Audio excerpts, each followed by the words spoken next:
യഹൂദിയായിലെ ഒരു ധനുമാസത്തിൽ കുളിരും രാവിൽ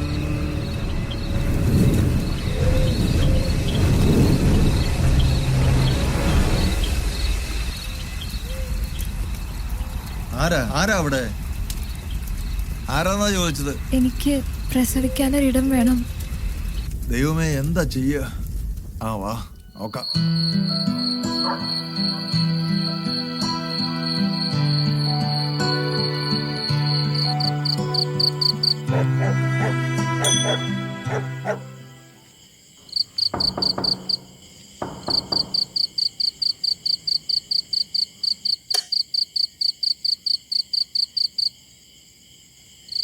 മാത്തൻ ചേട്ടാ, ഈ അസമയത്ത് വരരുന്ന് എത്ര പ്രാവശ്യം പറഞ്ഞിട്ടുള്ളതാ? ചേട്ടന് അറിയാവുന്നതല്ലേ ഇവിടുത്തെ നിയമങ്ങളും ചട്ടങ്ങളും ഒക്കെ? നിയമങ്ങളും കാര്യങ്ങളും ഒക്കെ നോക്കി നിന്നാൽ സിസ്റ്ററെ പേറ്റ് നോവ് മാറ്റി വെക്കാൻ പറ്റുമോ? വഴിന്ന് കിട്ടിയതാ. വാ.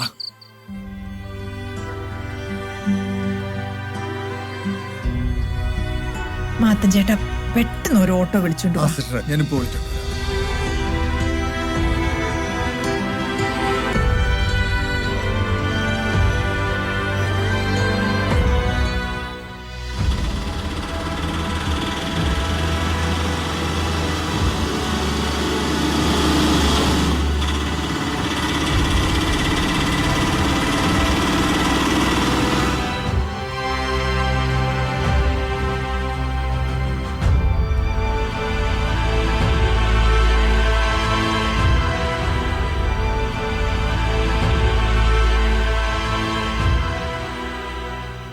ദൈവം പിറക്കുന്നു മനുഷ്യനായി ബേത്ലേഹേമിൽ, മഞ്ഞു പെയ്യുന്ന മലമടക്കിൽ.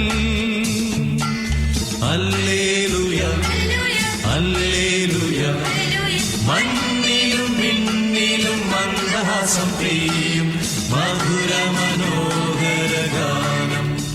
2000 വർഷങ്ങൾക്ക് മുൻപ് തണുത്തുറഞ്ഞ ഒരു രാത്രിയിൽ ബെത്ലഹേമിലെ ഒരു പുൽക്കൂട്ടിൽ ഒരു അമ്മയും കുഞ്ഞും അഭയം തേടി.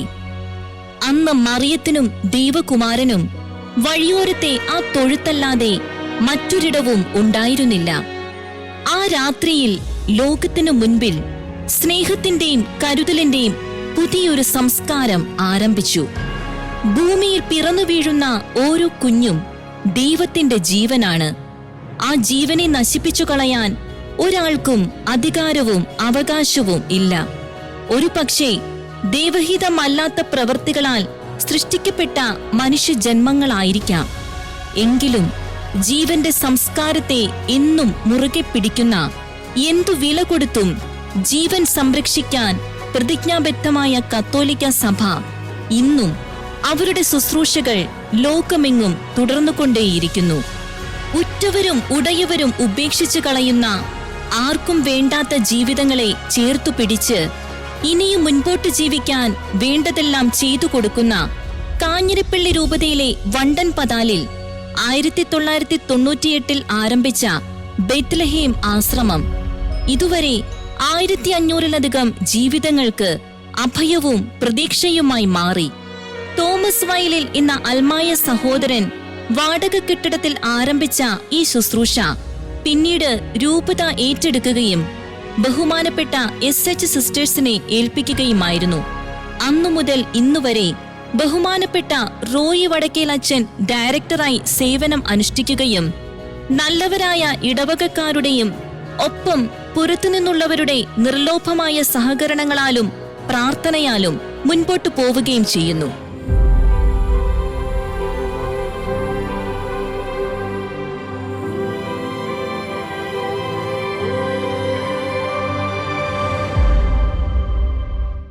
സിസ്റ്ററെ, ക്രിസ്മസ് ആശംസകൾ. നമ്മളിപ്പം ബെത്ലഹേം ആശ്രമത്തിലാണ് ഇരിക്കുന്നത്. 100 കണക്കിന് അമ്മമാർക്ക്, 100 കണക്കിന് മക്കൾക്ക് അവർക്ക് ഒരു കുഞ്ഞിനെ ഇവിടെ പ്രസവിച്ച് അവരുടെ ഉപരിപഠനം വരെ ആ കുഞ്ഞിന് ജീവൻ നൽകി, ഒപ്പം എല്ലാ തരത്തിലുള്ള സാഹചര്യങ്ങൾ ഒരുക്കി ഉയർന്ന വിദ്യാഭ്യാസം വരെ സഞ്ചരിക്കുന്നു. ശരിക്കും ഈ ക്രിസ്മസിൽ ഏറ്റവും അർത്ഥവത്തായ ഒരു ഇടത്തിലാണ് ഞാൻ ഞങ്ങളിപ്പോൾ ആയിരിക്കുന്നത് ഞങ്ങൾക്ക് തോന്നുന്നു. എങ്ങനെയാണ് ഈ ബത്ലഹേം അമ്മമാരുടെയും കുട്ടികളുടെയും ഈ ഭവനം ഇവിടെ എങ്ങനെയാണ് സ്ഥാപിക്കപ്പെട്ടത്? അതിനെക്കുറിച്ച് ഞാൻ പറയുമ്പോഴേ 1998 നമ്മുടെ ഈ ഇടവകയിലുള്ള 2 ചേട്ടന്മാർ കുറ്റിക്കൽ അച്ഛൻ്റെ ധ്യാനത്തിന് പോയി. ഏറ്റവും പ്രധാനപ്പെട്ട ചേട്ടൻ എന്ന് പറയുന്നത് തോമസ് വയലിൽ, ഞങ്ങളിവിടെ അറിയപ്പെടുന്ന അട്ടക്കുടിയിൽ നിന്നാണ്. ആ ചേട്ടനും ഇലവനാത്തൊടുകയിൽ ഒരു കുഞ്ഞാപ്പിയേട്ടനും ഒരു ധ്യാനത്തിനൊക്കെ പോയിട്ട് വന്ന് അവർക്കൊരു പ്രചോദനം ഉണ്ടായി. കുറ്റിക്കലച്ചനിൽ നിന്നുണ്ടായ ഒരു പ്രചോദനം ഉണ്ടായി. അപ്പോൾ അവരിങ്ങനെ എന്തെങ്കിലും ശുശ്രൂഷ ചെയ്യണം എന്തെങ്കിലും ആഗ്രഹത്തിലിരിക്കുമ്പോഴാണ് നമ്മുടെ വെച്ചുകാരോട്ടച്ചൻ ഇവിടെ ഒരു 1 ഡേ പ്രോഗ്രാമിന് വന്ന് അച്ഛനും ഇങ്ങനെ ഈ ശുശ്രൂഷകളെ കുറിച്ചൊക്കെ ഇങ്ങനെ പറഞ്ഞു. അപ്പോൾ അങ്ങനെ ഇരിക്കുമ്പോൾ ഒരു മാനസിക രോഗിയായ ഒരാളെ ഇവർക്കിങ്ങനെ ഒരു സ്ത്രീയെ ഇങ്ങനെ കിട്ടി. അപ്പോൾ എങ്ങനെയാ ഈ സ്ത്രീയെ ഒന്ന് നോക്കണം, എവിടെ പരിപാലിക്കണം എന്നറിയാൻ വേണ്ടി അവരിങ്ങനെ കാത്ത് കഷ്ടപ്പെട്ടിരിക്കുമ്പോൾ ഒരു വീട് വാടകയ്ക്ക് എടുത്ത് അവിടെ താമസിപ്പിച്ചു. പക്ഷേ ഭക്ഷണമൊക്കെ നമുക്ക് കൊടുക്കാൻ പറ്റുമെങ്കിലും ആ സ്ത്രീ അയലോക്കംകാരുമായിട്ട് ഭയങ്കര പ്രശ്നമായി, അവർക്ക് അവിടെ ബുദ്ധിമുട്ടായി. അപ്പോൾ അവിടുന്ന് എങ്ങനെയും മാറ്റണം എന്നൊരാഗ്രഹത്തിൽ വന്നപ്പോഴത്തേക്കും ഉടനെ തന്നെ ഇവർക്ക് മാനസിക രോഗിയായ ഒരു ഗർഭിണിയെയും കൂടി കണ്ടു, വഴിയിൽ നിന്ന് കണ്ടെത്തി. അപ്പോൾ ഈ 2 പേരെയും കൂടെ കൊണ്ടുവന്ന് നോക്കാൻ ആരുടവുമില്ല. അങ്ങനെ ഇരിക്കുന്ന സാഹചര്യത്തിൽ ഈ വാടക വീട് വിട്ടിട്ട് ഇവിടെ തൊട്ട് താഴെ ഒരു ചെറിയ വീട് നമ്മൾ വാങ്ങിച്ചവർ. അപ്പം വാങ്ങിച്ചത് പറഞ്ഞാൽ അവർ ഓരോരുത്തരോടും പിരിവെടുത്തും കഷ്ടപ്പെട്ടു അത് ചെറിയൊരു വീട് വാങ്ങിച്ചു. അവിടെ ഇവരെ 2 പേരും ഇവിടെ കൊണ്ടുവന്നാക്കി. ഈ മാനസിക രോഗിയായി ഗർഭിണിയായിരിക്കുന്ന അമ്മച്ചി അവിടെ പ്രസവമൊക്കെ എടുത്ത് അവരിവിടെ വളർത്തി. പിന്നെ അതൊരു തുടക്കമായി. പിന്നീട് അതിങ്ങനെ മുന്നോട്ട് കൊണ്ടുപോകാനായിട്ട്, കാരണം ഇടവക്കാരുടെ സഹകരണം, അതായത് ഈ ഒരു പ്രസ്ഥാനം തുടങ്ങിയത് ഈ കാഞ്ഞിരപ്പള്ളി രൂപതയിലെ വണ്ടമ്പതാൽ എന്ന് പറഞ്ഞ ഇടവക അംഗങ്ങളുടെ അവരുടെ ഒരു പ്രേക്ഷിത മിഷനായി അവർ തുടക്കം കുറിച്ചതാണ് ഈ ഒരു സങ്കേതം. അതിനുശേഷം ആദ്യം ഒരു ആള് വരുന്നു, അങ്ങനെ അത് വളരുന്നു പതുക്കെ. എന്നിട്ട് എങ്ങനെയാണ് പിന്നെ വളർച്ച? പിന്നെ അത് കഴിഞ്ഞിട്ട് ഇത് മുന്നോട്ട് പോകാനായിട്ട് ഈ അട്ടക്കുഴിയിലെ ചേട്ടൻ, ഞാൻ പറഞ്ഞില്ല വയലിൽ തോമസ് ചേട്ടൻ വീടാന്തരം കയറി ഇറങ്ങി ഈ കുഞ്ഞുങ്ങൾക്ക് ഓരോരുത്തർക്കും ഭക്ഷണം ഉണ്ടാക്കി ഓരോരുത്തരോടും പൈസ മേടിച്ചും ഒക്കെ അവിടുത്തെ കാര്യങ്ങൾ നടത്തി. അമ്മച്ചിയും അതുപോലെ ഇടവക്കാരെല്ലാവരും തന്നെ പറ്റുന്ന പോലെ സഹകരിച്ചു. പക്ഷെ ഒരു 2 വർഷം മുന്നോട്ട് പോകുമ്പോഴത്തേക്ക് എന്തൊക്കെയോ ഇവിടെ വന്നിരിക്കുന്നവർ പിന്നെ മാനസിക രോഗികൾ, പലവിധ പ്രശ്നങ്ങൾ വരുന്നവരാണ്. നമുക്ക് താങ്ങാവുന്ന അധികം ആളുകൾ വരുന്നു, വിവിധ സ്ഥലങ്ങളിൽ നിന്ന് ആളുകൾ വരുന്നു. അപ്പോൾ അവരെ നമുക്ക് കൈകാര്യം ചെയ്യാൻ പറ്റാവുന്ന അധികം ആളുകൾ വരുന്നു അല്ലേ? അപ്പൊ അന്നേരം ഇവിടെ നിന്ന് താമസിച്ച് ശുശ്രൂഷ ചെയ്യാനുള്ള ആരുമില്ല. ഇവർ അമ്മച്ചിമാരും വന്നു പോകുന്നവരൊക്കെ ഇപ്പൊ ഇവർ തമ്മിൽ ആകെപ്പാടെ അസ്വസ്ഥതയായി. പിന്നെ ഒരു എന്തൊക്കെയോ സംതിങ് പ്രശ്നം ഉണ്ടായി ഇവിടെ. അപ്പൊ ഇവർക്ക് ഇടവക്കാർക്ക് ഇത് മുന്നോട്ട് കൊണ്ടുപോകാനായിട്ട് പാടായി. അങ്ങനെ ആ സാഹചര്യത്തിൽ ഇവർ ഇറക്കി പിതാവിനോട് ഇങ്ങനെ പറയുന്നു, ഇതിങ്ങനെ മുന്നോട്ട് പോകാനായിട്ട് ബുദ്ധിമുട്ട് അറിയിച്ചു. അപ്പം പിതാവ് ഇത് രൂപത ഏറ്റെടുത്തു. ഇപ്പൊ 2001 രൂപത ഏറ്റെടുക്കുന്നത്. 98 ഇത് സ്ഥാപിക്കുന്നു. അതായത് കൃത്യം 27 വർഷം മുമ്പത്തെ ഒരു മിഷനാണ് അല്ലെ? 27 വർഷം മുമ്പ് തുടങ്ങുന്നു. 2001 ഇത് രൂപത ഏറ്റെടുക്കുന്നു. അപ്പൊ എന്നിട്ട് നമ്മുടെ റോയി വടക്കേലച്ചൻ ഏഞ്ചൽസ് വില്ലേജിന്റെ ഒക്കെ ഡയറക്ടറായ അച്ഛനന്ന് രൂപതയുടെ ഫാമിലി അപ്പോസ്റ്റേറ്റിന്റെ ഡയറക്ടറായിരുന്നു. ആ സമയത്ത് അച്ഛനെ ഇതിൽ ചാർജ് ചെയ്യിപ്പിച്ചു. അന്ന് മുതൽ തിരുഹൃദയ സിസ്റ്റേഴ്സ് ആണ്. ഞാൻ സെക്രട്ടറി ആയിട്ട് കോൺഗ്രിഗേഷന്റെ സിസ്റ്ററാണ്. കാഞ്ഞിരപ്പള്ളി വിമല പ്രോവിൻസ് ആണ് എൻ്റെ. ഇപ്പോൾ ഇത് രൂപതയുടെ ആ മിഷന്റെ ഭാഗമാണ്. ഏഞ്ചൽസ് വില്ലേജ് മിഷന്റെ ഭാഗമായിട്ട് ഏതുമായിരുന്നു റോയി അച്ഛൻ ഡയറക്ടറായിട്ട് ഇപ്പോഴും ഈ പദ്ധതിയുടെ എല്ലാം ഡയറക്ടറായിട്ട് അദ്ദേഹം സേവനം ചെയ്യുന്നു. റൈറ്റ്. അപ്പം സിസ്റ്റർ ഈ ഒരു യാത്രയിൽ ഏത് വർഷമാണ് സിസ്റ്റർ? 2001 സിസ്റ്റർ ഇവിടെ 2001 രൂപത ഏറ്റെടുത്തു. 2002 ഞാൻ വന്നു. അതായത് ഒരു 5 വർഷക്കാലം സിസ്റ്റർ ഉണ്ട്. അതായത് ഈ ഒരു സ്ഥാപനം അമ്മ കുഞ്ഞിനെ പ്രസവിക്കുന്നത് പോലെ തന്നെ ആദ്യകാലങ്ങളിൽ അതിന്റെ ശൈശവ ദിശയിലെ ക്ലേശങ്ങളും കഷ്ടപ്പാടുകളുടെയും ഒക്കെ കാലഘട്ടങ്ങളിൽ വന്നൊരു സിസ്റ്റം കൂടെയാണല്ലോ. അപ്പം അതിന്റെ അധികാരിയായി, സുപ്പീരിയറായി അല്ലെങ്കിൽ അഡ്മിനിസ്ട്രേറ്റർ ആയിട്ടൊക്കെ ഇവിടെ നിൽക്കുന്ന സമയം എങ്ങനെയായിരുന്നു? കാരണം 10, 30, 40, 50 ഒക്കെ ആളുകൾ ഈ ചെറിയ ഒരു ഇടത്ത്, അന്ന് ചെറിയ സ്ഥലമാണ്, ഒരു സാഹചര്യങ്ങളോ ഭൗതികമായ ഒന്നുമില്ലാത്തൊരു സാഹചര്യത്തിൽ എങ്ങനെയാണ് ഇത്രയും മക്കളെയും അമ്മമാരെയും ഒക്കെ നമുക്ക് ശുശ്രൂഷിക്കാനും അവരെ ഇന്ന് വലിയ ഉയരങ്ങളിലേക്കൊക്കെ എത്തിക്കാൻ എങ്ങനെയാണ് അന്ന് സാധിച്ചത്? അത് ഒരു ഭയങ്കര ദൈവത്തിന്റെ അനുഭവം. ദൈവപരിപാലനം പറയാതിരിക്കാൻ നിവൃത്തിയില്ല. അപ്പം ഞാനിവിടെ വരുമ്പം ഈ ചെറിയൊരു താഴെ കുഞ്ഞു വീടുണ്ട്, അല്ലാതെ ചെറിയ ഒരു കെട്ടിടം കൂടെ ഉണ്ട്. അവിടേക്കാണ് നമ്മൾ മുതിർന്നവരെയൊക്കെ കൊണ്ടുവന്നു. പ്രസവം കഴിഞ്ഞ് വരുന്നവരെ നമ്മൾ താഴത്തെ കൊച്ചു കെട്ടിടത്തിൽ കിടത്തുന്നു, കുഞ്ഞുങ്ങൾക്ക് സ്വസ്ഥത കിട്ടാൻ. അങ്ങനെ ആയിരിക്കുന്ന സാഹചര്യത്തിൽ ഞാൻ വരുമ്പം ഭയങ്കര ബുദ്ധിമുട്ടാണ്, സാമ്പത്തികമായിട്ട് ബുദ്ധിമുട്ട്. കുഞ്ഞുങ്ങൾക്ക് ഒരു നേരം ഭക്ഷണം കൊടുക്കാൻ യാതൊന്നുമില്ല. ഈ ആൾക്കാർ പറയും റേഷനരി കൊണ്ടുവരും, അത് അല്ലെങ്കിൽ ഉച്ചയ്ക്ക് കാന്താരി പൊട്ടിച്ചു, വൈകിട്ട് എന്നാ ചെയ്യുന്ന അറിയത്തില്ല. അങ്ങനെ ഒരു ദാരിദ്ര്യം. അപ്പം പച്ചരിച്ചോറ് വെച്ചിട്ട് ഈ റേഷനരി വെച്ചിട്ട് അത് മിക്സിയിൽ അരച്ചിട്ടാണ് ഈ കുഞ്ഞു പിള്ളേർക്ക്, അതായത് നീന്തുന്ന കുഞ്ഞുങ്ങൾ നടക്കുന്നത്, അമ്മയില്ലല്ലോ, അമ്മയെ വിട്ടിട്ട് പോയവരുണ്ട്, അന്നേരം അവങ്ങൾക്ക് കൊടുക്കുന്നത്. അങ്ങനെ ഒരു ഭയങ്കര ദാരിദ്ര്യ അവസ്ഥയിലായിരുന്നു. അപ്പം എങ്ങനെയാണ് അതിനെയൊക്കെ നമ്മൾ അതിജീവിച്ച് മുന്നോട്ട് പോയത്? എങ്ങനെയാണ് ഇവിടുത്തെ സാഹചര്യത്തെ കുറിച്ച് ഒരു വാക്കൂടെ പറയുമ്പം, അതായത് 8ാം ക്ലാസ് മുതൽ ഉള്ള കുഞ്ഞുങ്ങൾ, അവിഹിതമായിട്ട് ബന്ധത്തിലുള്ള കുഞ്ഞുങ്ങൾ ഇവിടെ വന്നിട്ടുണ്ട്. 8ാം ക്ലാസ് പഠിക്കുന്ന കൊച്ചുങ്ങൾ വരും. 8ാം ക്ലാസ് 10ാം ക്ലാസ് ഒരു തൊട്ട് ഉള്ളവരുണ്ട്. അപ്പൊ അതൊക്കെ അവർ വീട്ടുകാർ പോലും അറിഞ്ഞിട്ടില്ല സംഭവം ഉണ്ടെന്ന്. അങ്ങനെയുള്ള സാഹചര്യത്തിൽ നമ്മുടെ ഇടവകയിലെ അച്ഛന്മാർ വഴി അല്ലെങ്കിൽ ഗവൺമെന്റ് ഹോസ്പിറ്റൽ വഴി സ്കൂൾ വഴി ഒക്കെയാണ് ഇവിടെ കൊണ്ട് എത്തിക്കുന്നത്. അപ്പൊ ഇവിടെ വന്നു കഴിയുമ്പം ഈ കുഞ്ഞുങ്ങൾക്ക് ഇത്ര 8ാം ക്ലാസ് ഉള്ള കൊച്ചുങ്ങളൊക്കെ ഇങ്ങനെ ഗർഭിണിയായി പ്രസവിച്ചു കഴിഞ്ഞാൽ അവർക്ക് ജീവിതമില്ലല്ലോ. അപ്പൊ അവർക്ക് കുഞ്ഞുങ്ങളെ വേണ്ടെന്നുള്ള അറിയുന്നപ്പം നമ്മൾ ചെയ്യുന്നത് ഇവരെ കുമ്മണ്ണൂര്, അതായത് കിടങ്ങൂര് ലിറ്റിൽ ലൂർദ് ഹോസ്പിറ്റലിലേക്ക് കൊണ്ടുപോയി അവിടെ നമ്മുടെ പ്രസവം എടുത്ത് അതിനുശേഷം കിടങ്ങൂര് ഒരു ശിശുക്ഷേമ ഭവനുണ്ട് പാലാരൂപതയുടെ, നമ്മൾ അവിടെ കുഞ്ഞുങ്ങളെ കൊടുക്കും. എന്നിട്ട് ഈ കുഞ്ഞുങ്ങളെ വേണ്ടാത്ത സ്ത്രീകളെ ഇവിടെ കൊണ്ടുവന്ന് ഒരു 3-4 മാസമൊക്കെ നമ്മൾ ശുശ്രൂഷിച്ച് കഴിഞ്ഞ് ഇവരെ വീട്ടുകാർ കൊണ്ടുപോകുമെങ്കിൽ നമ്മളെ സന്തോഷത്തോടെ വീട്ടിലേക്ക് പറഞ്ഞു വിടും. കൊണ്ടുപോവേലായെങ്കിൽ അമ്മയും കുഞ്ഞിനെ നോക്കാൻ താല്പര്യമുള്ളവരുണ്ടെങ്കിൽ നമ്മൾ അവരെ അവിടെ നിർത്തും, അമ്മയും കുഞ്ഞിനെയും കൂടെ ഇവിടെ നിർത്തും. പിന്നെ നമ്മൾ കൂടുതൽ പേരെ മുണ്ടക്കയം മെഡിക്കൽ ടെസ്റ്റ് ഹോസ്പിറ്റലിൽ ഡെലിവറി കൊണ്ടുപോയി, കോട്ടയം മെഡിക്കൽ കോളേജിൽ കൊണ്ടുപോയി, ഇങ്ങനെ പല സ്ഥലങ്ങളിൽ കൊണ്ടുപോയാണ് ഈ എടുക്കുന്നത്. അപ്പം അങ്ങനെ കൊണ്ടുവന്ന് കഴിഞ്ഞിട്ട് പിന്നെ ഈ ദാരിദ്ര്യം എന്ന് പറഞ്ഞാൽ വന്നു കഴിയുമ്പോഴത്തേക്ക് നിങ്ങൾക്ക് കൊടുക്കാൻ ഒരു നിവൃത്തിയില്ല. അപ്പൊ ശരിക്കും പറഞ്ഞാൽ ആദ്യകാലത്ത് വന്നപ്പം തുണി അലക്കിടാൻ പോലും ഒരു സൗകര്യം ഇല്ലാത്ത ഒരു കഷ്ടപ്പാടായിരുന്നു. അന്ന് ഞാനിങ്ങനെ ഒരു വീട്ടിൽ ചെന്ന് 2 ഇല്ലി ചോദിച്ചിട്ട് മുള മേടിച്ചിട്ട് ഒരു ഷെഡ് കെട്ടാന്ന് ഞാൻ വിചാരിച്ചത്. അപ്പൊ അവിടെ ചെന്ന് ചോദിച്ചപ്പം ആ ചേട്ടൻ പറഞ്ഞു, മുള തരാം സിസ്റ്റർ, അത് ശാശ്വതമല്ല, അത് പിന്നീട് നീലപ്പടത ഒക്കെ കഴിഞ്ഞാൽ തന്നെ പടത കെട്ടിയാൽ തന്നെ ഇത് കാറ്റടിക്കുന്ന ഒരു സ്ഥലം, അത് ഇച്ചിരി കുന്നല്ലേ, അതുകൊണ്ട് അത് വേണ്ട എന്ന് വെച്ചിട്ട് അവർ തന്നെ എന്നോട് പറഞ്ഞു നമുക്ക് ഇച്ചിരി ഷീറ്റ് ഇടാമെന്ന പോലെ പൈപ്പ് ഇടാൻ. അപ്പം അവർ പറഞ്ഞ അനുസരിച്ച് അവർ ചെറിയ തുക തന്നു. അതുകൊണ്ട് ഞാൻ പിന്നെ ഒന്നുമില്ല, ഞാൻ ഒന്നുമില്ല. അപ്പൊ ഈ ഇവിടെ അടുത്തൊരു വീട്ടിൽ ചെന്നിട്ട് ആ ചേട്ടനെ കൂട്ടിയാണ് ഞാൻ ഈ മുളയുള്ളത് എല്ലി ഉപയോഗിക്കാൻ പോകുന്നത്. അപ്പൊ അവിടുന്ന് അവരൊരു 500 രൂപ എടുത്തു തന്നു. അതുകൊണ്ട് ഞാൻ മുണ്ടക്കയത്ത് ചെല്ലുന്നു. മുണ്ടക്കയത്ത് ചെന്ന് 1-2 കടകൾ കയറി പരിചയപ്പെട്ട് അവരോരോ കുറെ സഹായിക്കുന്നു. പിന്നെ ഞാൻ പോപ്സണിലാണ് പോകുന്നത്. പോപ്സണിൽ ചെന്ന് ഇങ്ങനെ കാര്യങ്ങൾ പറയുമ്പം അവരുടനെ എന്നോട് പറഞ്ഞു, സിസ്റ്റർ പൊക്കോ, ഞങ്ങൾ ഉച്ച കഴിഞ്ഞ് ആളെ വിടാമെന്ന് പറഞ്ഞു. ഇവിടെ വന്ന് അവർ വന്ന അളവെല്ലാം എടുത്ത് ഷീറ്റ് ഇട്ട് തന്നു, വലയടിച്ചു തന്നു. 1.25 ലക്ഷം രൂപയുടെ ചെലവായി അന്നത്തെ കാലത്ത്. അത്രയും രൂപ അത്രയും നീളത്തിലെല്ലാം ചെയ്തു തന്നത്. പക്ഷെ എന്റെ കയ്യിൽ അന്നേരം ഒന്നും കൊടുക്കാനില്ല. ഇത് കിട്ടിയ ആകെ 1500 രൂപ ഉണ്ട്, അത് അങ്ങോട്ട് കൊടുത്തു. പിന്നെ സിസ്റ്ററിന് കിട്ടുമ്പോൾ തന്നാൽ മതി എന്ന് അവരെന്നോട് പറഞ്ഞു.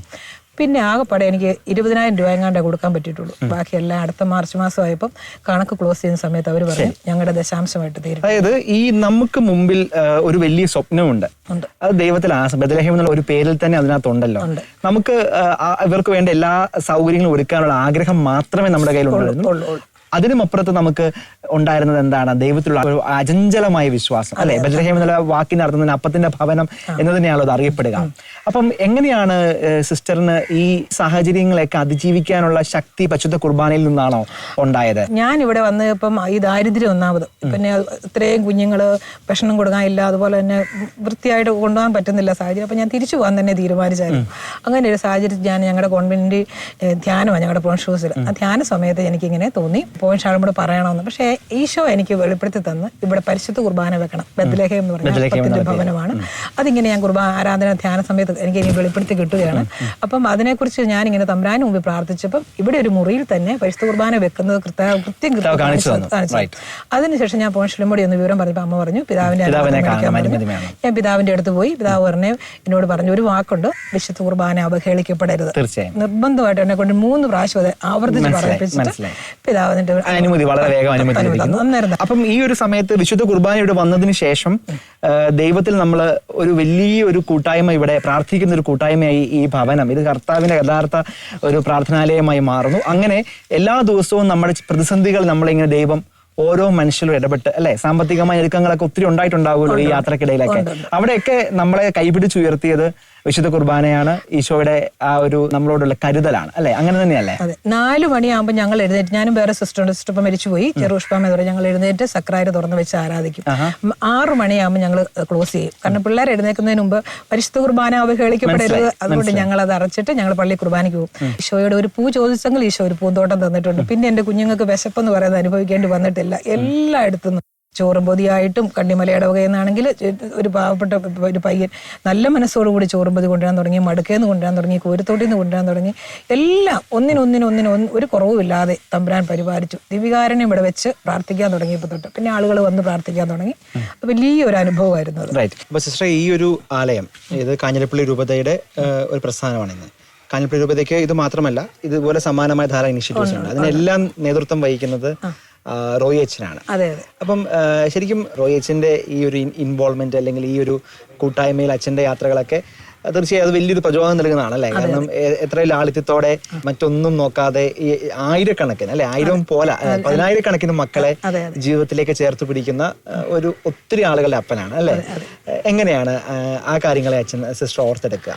ഞാനിവിടെ വന്ന് ചാർജ് എടുത്ത് അധികം നാളാകാതെ ഒരു പെങ്കൊച്ചൊക്കെ ചെവിക്ക് കഴിവില്ലാത്ത അവളെ ഇങ്ങനെ ആരോ ഇവിടെ വരുന്നവർ ഏതെങ്കിലും വിധത്തിലൊക്കെ അബദ്ധം പറ്റുന്നവരാണല്ലോ. ഇവിടെ വന്ന് ഗർഭിണിയായിട്ട് ഇവിടെ വന്നു. അപ്പം ആ കൊച്ചിനോട് പറഞ്ഞിട്ടുണ്ടായിരുന്നു, അതിന് ആരാണോ ഗർഭം ധരിപ്പിച്ചത് അവരെ കുറിച്ച് പറഞ്ഞിട്ടുണ്ട്, കൊന്നുകളയെന്ന് പറഞ്ഞിട്ടുണ്ട്. അപ്പം വീട്ടുകാർക്കും ഒരു പേടിയുണ്ട്, ഇവർക്കും പറയാൻ പേടിയാണ്. അപ്പം നമ്മളിവിടെ വന്ന് ഇവിടെ കണ്ടു കഴിഞ്ഞാൽ കൊച്ചിന് സമയമായി, ഡെലിവറി കഴിഞ്ഞു. നമ്മൾ മുണ്ടക്കയത്ത് കൊണ്ടുപോയി ആശുപത്രി കൊണ്ടുപോയി പ്രസവം കഴിഞ്ഞ് താഴത്തെ കെട്ടിടത്തിൽ ഡെലിവറി കഴിഞ്ഞ് കൊണ്ടൊക്കെടുത്തുന്നു. അപ്പോൾ ചെവിക്ക് ഇച്ചിരി കേൾവികളുണ്ടല്ലോ. 5 ദിവസമേ ഉള്ളൂ പ്രസവം കഴിഞ്ഞിട്ട്. ഞാനിവിടെ കൊണ്ടുവന്ന് താഴെ കൊണ്ടുവന്ന് കുളിപ്പിച്ച് ഭക്ഷണമൊക്കെ കൊടുത്ത് ഞാൻ ഇവിടുന്ന് ഒരു പെങ്കൊച്ചിനെയും കൂട്ടിക്കൊണ്ട് പോയി എല്ലാം കൊടുത്തിട്ട് ഞാൻ അവൾക്ക് ഭക്ഷണം കൊടുത്തു വിടാം, നമ്മളവിടെ കിടക്കുക, നമുക്ക് കുളിപ്പിരൊക്കെ കഴിഞ്ഞല്ലേ എന്ന് പറഞ്ഞ് ഞാൻ ഇങ്ങനെ പോന്നു. ഞാനിവിടെ വന്ന് ഭക്ഷണമൊക്കെ എടുക്കുന്നേ ഉള്ളൂ, എടുത്ത് 10-15 മിനിറ്റ് സമയമായി കാണും, അത്രേ ഉള്ളൂ. ആ സമയമായപ്പോഴത്തേക്ക് ഞാൻ ഈ ഭക്ഷണം കൊടുത്തൊരു കൊച്ചിനെ താഴോട്ട് വിട്ടു, ഒരു പെങ്കൊച്ചിനെ. ഇവിടെ ചെന്നേച്ച് കാറിക്കൊണ്ട് ഇങ്ങോട്ട് തിരിച്ചു വന്നു, അമ്മയെ കുഞ്ഞു മരിച്ചു പോയി എന്ന് പറഞ്ഞു. അപ്പം ഞാൻ ഓടി ചെന്ന് നോക്കിയപ്പോൾ അനക്കിപ്പം കൊച്ചൻ മരിച്ചുപോയി. കാരണം ഇവള് പാല് കൊടുത്തപ്പം മൂക്കിലോ മറ്റോ പാല് കയറി വെക്കി, ഇവൾക്ക് കേൾക്കത്തില്ല, കുഞ്ഞു കാരത് ഇവള് കേട്ടില്ല. അത് കാരണം ഉടനെ പിന്നെ നമുക്ക് ഈ കൊച്ചിനെ വീട്ടുകാരെ അറിയിച്ച് തിരിച്ചു കൊണ്ടുപോകണമല്ലോ. അപ്പം അതിനെക്കുറിച്ച് അറിഞ്ഞപ്പം കുഞ്ഞിൻ്റെ DNA തെളിയിച്ചില്ലെങ്കിൽ ഈ കുഞ്ഞിൻ്റെ ഇവിടെ ഭാവിയും കൂടെ പോകും. അതുകൊണ്ട് ഞങ്ങൾ ഈ കൊച്ചിൻ്റെ DNA തെളിയിക്കാൻ വേണ്ടി അച്ഛൻ വന്ന് ഞാനും അച്ഛനും കൂടി ഈ കൊച്ചിൻ്റെ ഡെഡ് ബോഡി 5 ദിവസമായി കൊച്ചിൻ്റെ ഡെഡ് ബോഡി ആയിട്ട് ഞങ്ങൾ കുന്നേൽ ആശുപത്രിയിൽ കൊണ്ടുവന്നു. അവിടെ ചെന്ന് കഴിഞ്ഞപ്പോഴത്തേക്ക് അവർ പറഞ്ഞു അന്ന് ഹർത്താലാണ്, ചെയ്യാൻ പറ്റത്തില്ലെന്ന് പറഞ്ഞു. മോർച്ചറി വെക്കാൻ പറഞ്ഞു. മോർച്ചറി വെച്ചിട്ട് ഞങ്ങൾ തിരിച്ചു പോയി. തിരിച്ച് പിറ്റേ ദിവസം പിന്നെ അച്ഛൻ പറഞ്ഞു ഞാനിവിടെ ആളില്ലല്ലോ, വേറെ ഒരു സിസ്റ്റം കൂടെ ഉള്ളൂ. അപ്പം അച്ഛൻ വേറെ 2-3 അച്ഛൻ്റെ കർമ്മസേന എന്ന് പറയുന്ന കുറേ യൂത്ത് ഉണ്ട്, അവരെയും കൂട്ടി അച്ഛൻ പോയി തിരുവനന്തപുരത്ത് കൊണ്ടുപോയി ആ കൊച്ചിൻ്റെ ഡെഡ് ബോഡി 5 ദിവസമായി കുഞ്ഞിൻ്റെ ഡെഡ് ബോഡി കൊണ്ടുപോയി DNA തെളിയിച്ച് കൊണ്ടുവന്ന് കാഞ്ഞിരപ്പള്ളി പൊതു ശ്മശാനത്തിൽ അടക്കേണ്ടി വന്നു കുഞ്ഞിന്. പിന്നെ അത് കഴിഞ്ഞപ്പം കേസ് ഒക്കെ കഴിഞ്ഞ് കഴിഞ്ഞപ്പം നേരാമണ്ണം അത്യാവശ്യ തുക കിട്ടി ഈ പെൺകൊച്ചിൻ്റെ കല്യാണം. നമ്മളുടെ ഒരു വലിയ മിഷൻ എന്ന് പറയുന്നത് ഈവൻ ഇങ്ങനെ സാഹചര്യത്തിൽ കുട്ടി മരണപ്പെട്ടാൽ പോലും ആ കുടുംബത്തിന് അർഹമായിട്ടുള്ള ലഭിക്കണമെന്നുള്ള ഉറപ്പുണ്ട്. അപ്പം ഇതിനൊക്കെ എല്ലാം മറന്ന് മുന്നോട്ട് പോകുന്നു അല്ലെ? ഒരിക്കൽ ഞാൻ കേട്ടിട്ടുണ്ട് അച്ഛൻ ഇങ്ങനെ ആശുപത്രിയിലൊക്കെ ഇപ്പം എനിക്ക് തോന്നുന്നു സിസ്റ്റേഴ്സൊക്കെ ഇങ്ങനെ കുട്ടികളൊക്കെ വരുമ്പോഴേക്കും പ്രസവിക്കുന്ന സമയത്തൊക്കെ ആശുപത്രിയിലൊക്കെ പോകുമ്പോൾ പലപ്പോഴും അച്ഛൻ ബൈസ്റ്റാൻഡർ ആയിട്ടൊക്കെ അത് ശരിയല്ല അല്ലേ? ഉണ്ട്. അതായത് ഞാൻ ഇവിടുന്ന് ഒരു പെങ്കൊച്ചിനെ ഇങ്ങനെ ഡെലിവറിക്ക് സമയമായി കുന്നേൽ ആശുപത്രി കൊണ്ടുപോയി. അപ്പൊ ഇവിടുന്ന് ഒരു പെങ്കൊച്ചിനെ ഈ താഴത്തെ വീട്ടിലെ ക്ലാക്കിയിൽ എന്ന് പറയും, അവിടുത്തെ ജോയിച്ചേട്ടനും നേരിക്കുട്ടി ചേച്ചിയും ഇല്ലാതെ എനിക്ക് ആശ്രമം ഇല്ലായിരുന്നു. എൻ്റെ 5 വർഷവും രാപകലില്ലാതെ അവരിവിടെ കഷ്ടപ്പെട്ടതാണ്. അതുപോലെ തന്നെ അട്ടക്കുഴിയിലെ അമ്മച്ചിയും ചാച്ചനും ഈ 2 കുടുംബം ഇല്ലാതെ ആശ്രമം ഇല്ല. അതുപോലെ ജോമോനും ഒക്കെ. അപ്പൊ ഈ ഇവിടുത്തെ മേരിക്കുട്ടി ചേച്ചിയും കൂടെ കൊണ്ടാണ് ഞാൻ ആശ്രമത്തിൽ അവിടെ കൊണ്ടുപോയി ആക്കി. എന്നിട്ട് ചേച്ചിയെ അവിടെ ആക്കിയിട്ട് ഞാൻ ഇങ്ങോട്ട് വന്നു, തിരിച്ചു വന്നു. അപ്പം അവിടെ 2 ദിവസത്തേക്കിനൊരു സമയമുണ്ട് എന്നുള്ള കണക്കൂട്ടിലാക്കിയിട്ട് വന്നു. ഞാനിവിടെ വന്ന് കയറിയ ഉടനെ എൻ്റെ ഇവിടെ ഞാൻ ഇവിടെ നിന്ന് കൊണ്ടു നിർത്തിയ ചേച്ചി ഓടി വന്നിരിക്കുന്നു, അമ്മയെ മെഡിക്കൽ കോളേജിൽ കൊണ്ടുപോകാൻ പറഞ്ഞു. അപ്പം ഞാൻ അച്ഛനെ ഇവിടുന്ന് പിന്നെ ലാൻഡ് ഫോൺ ഉണ്ടല്ലോ നമുക്ക്, അച്ഛനെ വിളിച്ചു. അച്ഛനോട് പറഞ്ഞു ഞാൻ പിന്നെ ഇവിടുന്ന് ചെന്ന് മേരിക്കുട്ടി ചേച്ചിയെ തിരിച്ചു കൊണ്ടുവരണമല്ലോ. ഞാൻ അവിടെ ചെന്നു, അവരെ കൊണ്ടുവന്ന് ആംബുലൻസൊക്കെ എടുത്തി ഈ സ്ത്രീയെ കൊണ്ട് മെഡിക്കൽ കോളേജിൽ പോയി. അപ്പം എന്നോട് ഹോസ്പിറ്റലിൽ നിന്ന് അവർ പറഞ്ഞു ഇത് നോർമൽ കല്യാണം കഴിച്ചതാ, പക്ഷേ ഇത് മന്നുകുത്തിയാ, ഇതിന്റെ ഹസ്ബൻഡും മന്നുകുത്തിയാ. അപ്പം എന്നാൽ തന്നെയും കുടുംബം വീട്ടുകാരും ഉണ്ടെങ്കിൽ അവർ തന്നെ ഒപ്പിട്ട് കൊടുക്കണം ഓപ്പറേഷനൊക്കെ കയറ്റണമെങ്കിൽ. പിന്നെ ബ്ലഡ് വേണം, അങ്ങനെ കുറെ കാര്യങ്ങൾ അവർ ആശുപത്രിക്കാർ പറഞ്ഞായിരുന്നു. ഞാൻ ഇത് ഹൈ റേഞ്ചിലേക്ക് കൊച്ചിൻ്റെ വീട്. ഞാൻ തിരിച്ചിവിടെ വന്നിട്ട് അച്ഛൻ ഈ ആംബുലൻസൊക്കെ എടുത്ത് ഈ കൊച്ചിനെ കൊണ്ട് പോയി കോട്ടയത്തിന് പോയി. ഞാനിവിടെ വന്ന് ഇതിൻ്റെ വീട്ടിൽ ചെന്നപ്പോൾ അവിടെ ഇടവപ്പള്ളി പെരുന്നാൾ അവരെന്ത് ചെയ്താൽ വരുമല്ലോ, കഥാപ്രസംഗം കേൾക്കുക. പിന്നെ അവിടെ പള്ളിയിൽ അച്ഛൻ അനൗൺസ് ചെയ്ത് വന്ന് ഇവരെ വീട്ടിൽ ചെന്ന് അത്യാവശ്യ സാധനങ്ങളെടുത്ത് ബ്ലഡിനുള്ള 2 പേരെ അവരുടെ ബന്ധക്കാരെ കൂട്ടിക്കൊണ്ട് വന്ന് ബ്ലഡൊന്നും ടെസ്റ്റ് ചെയ്തിട്ടില്ല, എന്നാലും കൊണ്ടുപോകാം. ഇവരെയൊക്കെ ആയിട്ട് ഇവിടെ വന്നിട്ട് ഞാൻ തിരിച്ച് രാത്രി കോട്ടയം മെഡിക്കൽ കോളേജിൽ ചെല്ലുന്ന സമയം 2 മണി രാത്രിയായി. ഞാൻ 2 മണി രാത്രി ചെല്ലുമ്പം ബഹുമാനപ്പെട്ട റോയച്ചൻ ചെയ്യുന്നത് അവിടെ അവിടെ ഇങ്ങനെ ലേബർ റൂമിൽ നിന്ന് ഓരോരുത്തർക്കും അവിടെ ആക്കിയിരിക്കുന്നവർക്ക് ബൈസ്റ്റാൻഡറായിട്ട് അവനായിട്ട് പ്രിയപ്പെട്ടവർക്ക് ഒരാൾക്ക് ഇരിക്കത്തുള്ളൂ. അവിടെ എല്ലാവരും തന്നെ ഇരിപ്പുണ്ട്. അച്ഛൻ ഞാൻ ചെല്ലുമ്പം ചെയ്യുന്നത് ഈ നിലത്ത് ഇങ്ങനെ കൈയിട്ട് തപ്പിക്കൊണ്ടേ ഇരിക്കുക, എന്തോ സാധനം തപ്പുക. ഞാൻ 2 മണിയായപ്പോൾ ചെന്ന് ചോദിച്ചു, ഞാൻ അച്ഛൻ താഴോട്ട് പോക്കോ, ഇനി ഞാൻ ഇവിടെ ഇരുന്നോളാന്ന് പറഞ്ഞു.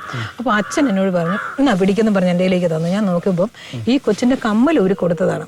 അപ്പം ഇവർ എന്നാ ചോദിച്ചു, ഓരോ സമയത്തും എല്ലാം ചെയ്യേണ്ടത്. അതെ, ഓരോ സമയത്തും ഗ്ലൗസ് മേടിക്കണം, ഗൗൺ മേടിക്കണം, മെഡിസിൻ മേടിക്കണം. ഓരോന്നിനും എന്നെ ആളാരാന്ന് ചോദിക്കും, അച്ഛൻ ചെല്ലും, ഇത് കൊടുക്കും, അച്ഛൻ താഴെ കൊണ്ട് യുവജനങ്ങളെ കൊടുക്കും, അവർ മേടിച്ചു കൊടുക്കും. ഇതിങ്ങനെ കൊടുത്തോണ്ടിരിക്കുവാണ് ഓരോ സാധനങ്ങളും. അപ്പം ഞാൻ ചെന്നപ്പോൾ ചെന്നപ്പോൾ ഈ ഇരുട്ട് ഇറങ്ങി പോലും എല്ലാവരും എഴുന്നേറ്റ് ഇങ്ങനെ സുതിയൊക്കെ ചെല്ലി കൈ കൊട്ടുക.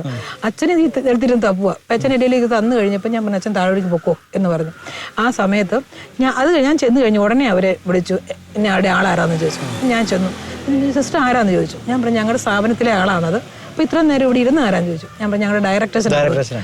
അത് കേട്ടപ്പോൾ അവർക്കങ്ങ് പറഞ്ഞായ വിഷമം. അവർ പറഞ്ഞു, അത് അറിഞ്ഞായിരുന്നെങ്കിൽ എൻ്റെ സിസ്റ്ററെ ഞങ്ങൾ സാധനം മേടിച്ചൊപ്പിച്ചോളായിരുന്നു, ചില വെടിക്ക് വരായിരുന്നു എന്ന് പറഞ്ഞു. അപ്പോൾ ഞാൻ പറഞ്ഞു, ഇങ്ങനെ കമ്മലിൻ്റെ, എന്നിട്ട് അവിടെ ഇരുന്ന് ആ ചേട്ടൻ തപ്പുന്ന കണ്ടല്ലോ, ഞാൻ കമ്മലിൻ്റെ വിരി പോയിട്ട് അച്ഛൻ തപ്പുമായിരുന്നു പറഞ്ഞു.